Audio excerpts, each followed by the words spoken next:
2017 সালের 2 ফেব্রুয়ারি আওয়ামী লীগের দুপক্ষের সংঘর্ষের সময় গুলির শব্দে কেঁপে ওঠে শাহজাদপুর পৌর এলাকা।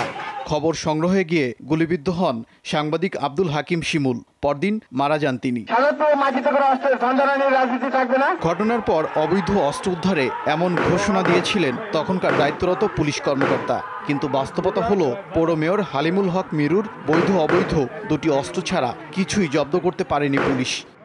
তার অস্ত্রের গুলিতে শিমুলের মৃত্যু হয়নি বলে প্রতিবেদন জমা দেওয়া হয়। প্রশ্ন হলো, সেদিন তাহলে কার অস্ত্রের গুলিতে প্রাণ গেছে সাংবাদিক শিমুলের? অবৈধ সে অস্ত্রগুলো এখনও উদ্ধার করা যায়নি কেন? পুলিশ মাত্র 2টি অস্ত্র উদ্ধার করেছে। এদিক থেকে আমাদের শাহজাদপুরের সাংবাদিক সমাজ এখনও ভীতির মধ্যে আছে যে তাহলে বাকি অস্ত্রগুলো কোথায় গেল।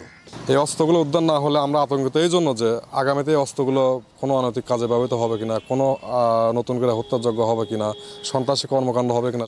এখানে অস্ত্র যে শুধু শিমুল হত্যাকাণ্ডের জন্যেই ব্যবহৃত হয়েছে অবৈধ অস্ত্র তা নয়, আরও অস্ত্র এখানে আছে। ঘটনার পরপরই মিরুর শার্টের পকেট এবং প্যান্টের পকেট থেকে 42টি কার্তুজ উদ্ধার করা হয় এবং সেই কার্তুজের সে কোনো কাগজ দেখাতে পারে নাই। ঘটনার পর 2 বছর পেরিয়েছে। পুলিশের এমন নির্বিকার ভূমিকায় হতাশ ক্ষুব্ধ শাহজাদপুরবাসী, সাথে আছে আতঙ্ক। শিমুলের পরিবার নিরাপত্তাহীনতায় ভুগছে, তারা যথেষ্ট পরিমাণ ভীত সন্ত্রস্ত।